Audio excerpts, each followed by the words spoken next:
Someone just threw a bucket of water on the red-hot Florida real estate market. I'm Bob Gosselin from Gosselin Realty. This is your weekly West Orange County real estate report for the week ending July the 7th.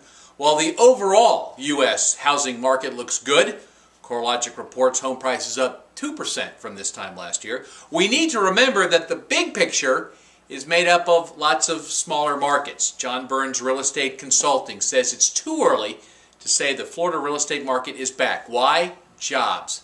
Labor Department numbers for June pegs the national unemployment rate at 8.2%, a little higher in Central Florida. In Florida, of the 20 largest metro areas, 12 have year-on-year job losses, and while the biggies, Tampa, Miami, Orlando, and Jacksonville, continue to gain, the pace is slowing. All the experts agree until the job market recovers, we will not see a full-scale recovery in real estate. Let's take a look at sales in West Orange County last week. We pulled these numbers from the Mid-Florida Regional MLS and include the communities of Ocoee, Winter Garden, Oakland, Gotha, and Windermere. Not surprising, things a bit slow last week with the holiday. Only 21 single-family homes sold in West Orange. Top price paid $770,000 for a modest 4,000 square foot home in Butler Bay. Half the properties sold came in at $250,000 or less. About half the properties were regular sales, neither short sale nor foreclosure. 30 new listings came on the market last week, about half listed under $250,000. 46 new contracts were signed last week. CNN Money released a report on the 10 best cities in the U.S. to buy rental property. Orlando was fourth on the list. Rent rates are up 7% from last year, according to Rent Jungle. Home prices are down to levels not seen since 2000, and the population has grown 1.5% since last year. All these factors led to Orlando's high ranking. I can tell you that our office is fielding a lot of calls from investors looking to buy rental property. We're trying to help them, but as we've been talking about for the last several months, inventory is down.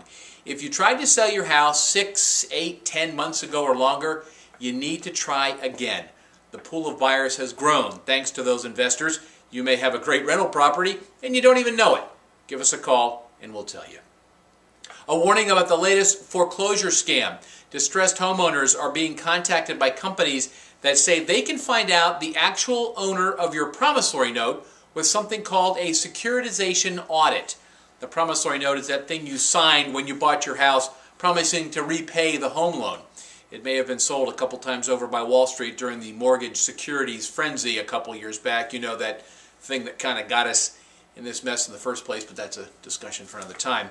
If they do find this piece of paper, these companies say it could show the court that the current mortgage servicer does not have a right to foreclose, and they're charging big money for this service.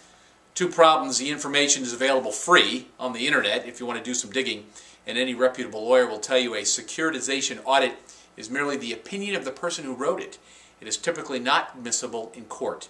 If you are in danger of being foreclosed on, get some real legal help from a real lawyer.